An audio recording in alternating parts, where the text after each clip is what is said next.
aliento, tu voz que se hace grito en el silencio, tu voz que me apacienta si no puedo más, ya no más, si me he cansado de luchar, aquí estás, mi consuelo. En este capítulo los estudiantes aprenderán que Jesucristo llevó a cabo su plan de salvación por medio del misterio pascual.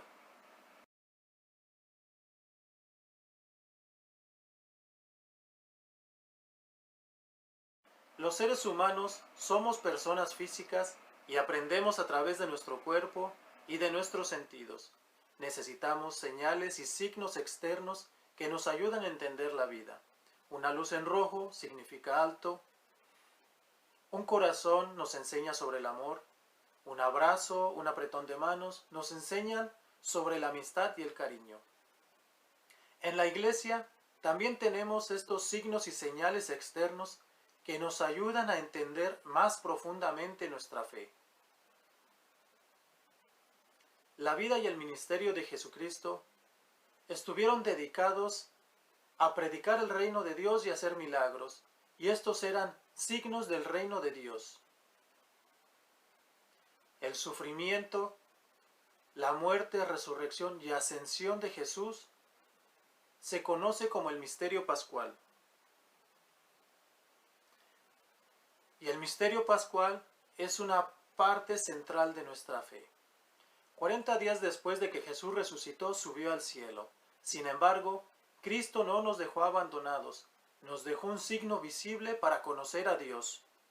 Nos dejó una comunidad de fe que es la iglesia. La iglesia es el cuerpo de Cristo. Es un símbolo visible de nuestro Dios invisible. Con el bautismo cada uno de nosotros nos volvemos partes del cuerpo de Cristo. Cada uno es una parte esencial en la iglesia. Todos y cada uno de nosotros somos importantes para la iglesia, desde el más pequeño hasta el más grande. Nos dice San Pablo en 1 Corintios 12:22. Los miembros del cuerpo que consideramos más débiles son los más necesarios. Cada uno de nosotros tenemos la misión de enseñar a otros la salvación de Dios. Somos un signo visible para mostrar a otros la salvación y el amor de Dios con nuestro estilo de vida.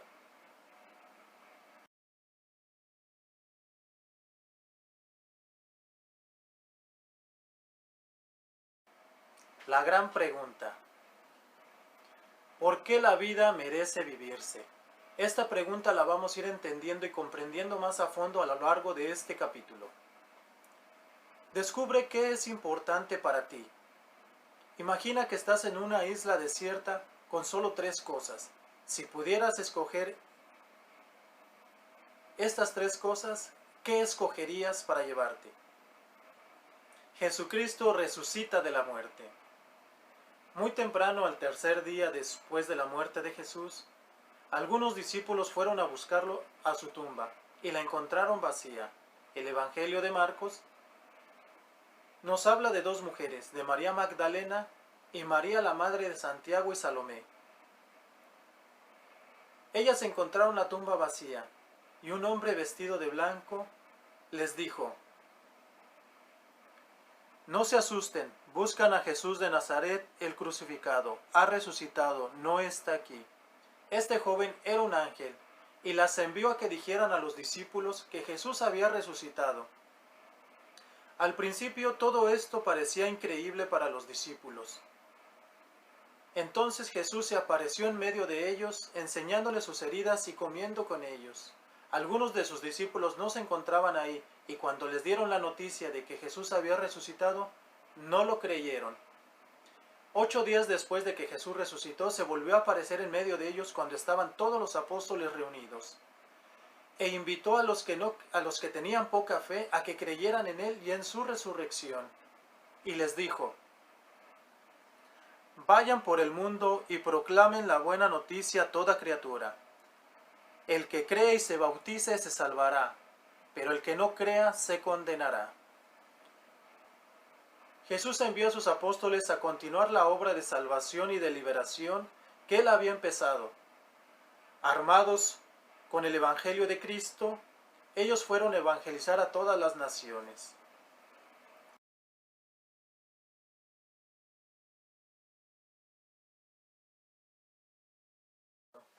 Cristo resucitado te pide que también hagas tú este trabajo. ¿Cómo puedes proclamar el Evangelio de Cristo? ¿A quién evangelizarías primero?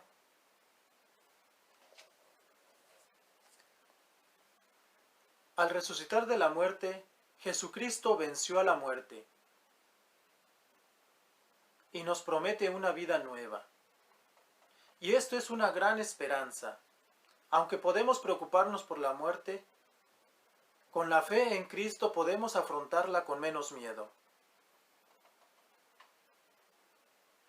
Al momento de morir, los que hayan vivido vidas de santidad gozarán inmediatamente de la alegría del cielo junto a Dios. Los que tengan que purificarse de alguna manera pasarán al purgatorio a ser limpiados y de ahí subirán al cielo. Desafortunadamente, los que hayan rechazado la misericordia de Dios y su perdón vivirán eternamente separados de Dios y no compartirán la vida eterna. A la eterna separación de Dios se le llama infierno. Y Cristo nos da muchas señales de esto. En la historia de la Iglesia, había un hombre de Dios que deseaba ver las penas de los condenados en el infierno y la gloria y felicidad de los bienaventurados en el cielo, para alentarse a sí mismo a seguir el camino del cielo y evitar el camino al infierno. Alcanzó este favor de nuestro Señor y lo llevó un ángel en espíritu al lugar del infierno, y entre muchas penas vio a un padre que con rabia maldecía a su hijo, diciendo: Maldita sea la hora en la que te engendré, maldito por cuanto trabajé por ti, pues por dejarte con qué vivir rico y con herencia, me hice tramposo, condenando mi alma a tremendo tormento. De igual manera el hijo le decía con coraje: Maldita sea la hora en que me engendraste, pues como si no fueras mi padre. Así no cuidaste de mí, ni me enseñaste la ley de Dios ni sus mandamientos. A pecar sí, a perderme en vicios y a hacer fraudes en ventas y compras. Jamás me detuviste la mano en lo malo, ni me la diste para lo bueno. Por ello padezco tormentos eternos. Aquí el ángel le dijo al hombre de Dios: Triste cosa es escuchar estas maldiciones. Lo subió a los jardines del cielo, donde vio a un padre y a un hijo gozándose y dándose 1000 bendiciones por el lugar en el que se hallaban. Decía el hijo al padre: Bendito seas de Dios, que así enderezaste los caminos de mi juventud. Procuraste que con las letras aprendiera la virtud, que me inclinaste a la iglesia, a que temiera a Dios y huyese de su ofensa. Me corregiste cuando en algo me excedía, y me advertías cuando en algo faltaba, ya con el premio del bien, ya con el castigo del mal. Ahora gozo del fruto de tu enseñanza con los premios de mi obediencia. Por la obediencia que me tuviste, decía el Padre, Dios te bendiga por toda su eternidad, que también seguiste mis buenos consejos, y también controlaste tus pasos, que derecho llegaste a la corte del cielo, donde te alegras y me alegro, y juntos nos alegramos en Dios. Bendito sea el día en que naciste para bien tuyo y mío, pues es mucha la gloria que tengo que la que tú tienes, por la que tú alcanzaste gracias a mi cuidado. Dichosos padres a los que tocaran estas bendiciones, y desdichados aquellos padres a los que les tocaran estas maldiciones. Dios siempre quiere que escojamos el camino que lleva al gozo del cielo. Reza para que tu familia y tus amigos puedan alcanzar el gozo del cielo. La obra de salvación de Cristo está completa. Jesucristo dijo a sus apóstoles que llegaría el momento en que los dejaría para regresar con su Padre en el cielo. Nos dice el Evangelio de San Lucas: y mientras los bendecía, se separó de ellos y fue llevado al cielo. San Lucas 24:51. A este evento se le conoce como la Ascensión.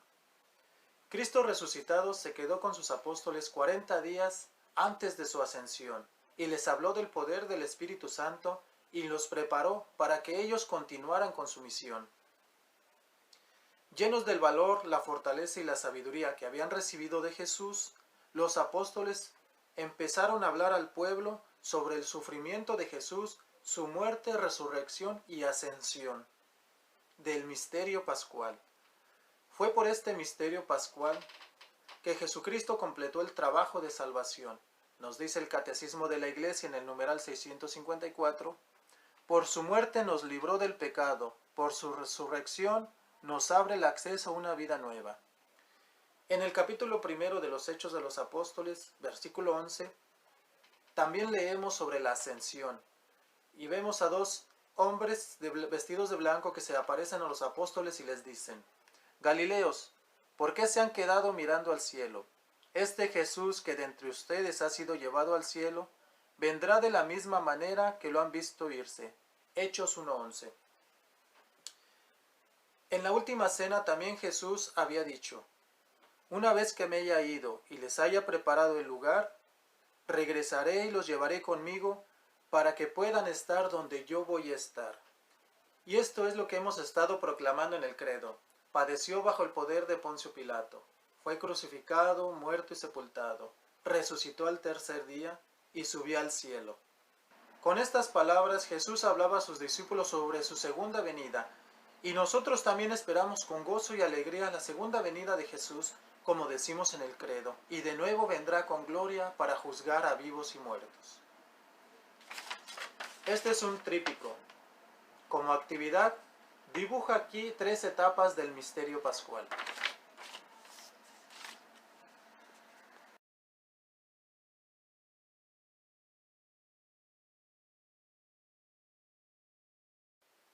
Aunque Jesús ascendió al cielo, Jesús está con nosotros. En el Evangelio de Mateo, las palabras de Jesús nos recuerdan que cuando nos reunimos en su nombre, Él está en medio de nosotros. Cuando la comunidad de la iglesia se reúne para aprender, reflexionar y rezar, Jesús está presente en la comunidad reunida. Está en la palabra de Dios proclamada por el sacerdote. Y es Jesucristo quien actúa por medio del sacerdote y con el poder del Espíritu Santo quien transforma el pan y vino en su cuerpo y sangre. Cuando recibimos el cuerpo y sangre, Jesús vive en nosotros y nosotros en Él. La gracia que recibimos en el bautismo crece en nosotros para servir a los demás, especialmente a los pobres y necesitados. Reflexión. ¿Cómo puedes mostrar que la presencia de Jesús en tu vida permite que la vida valga la pena?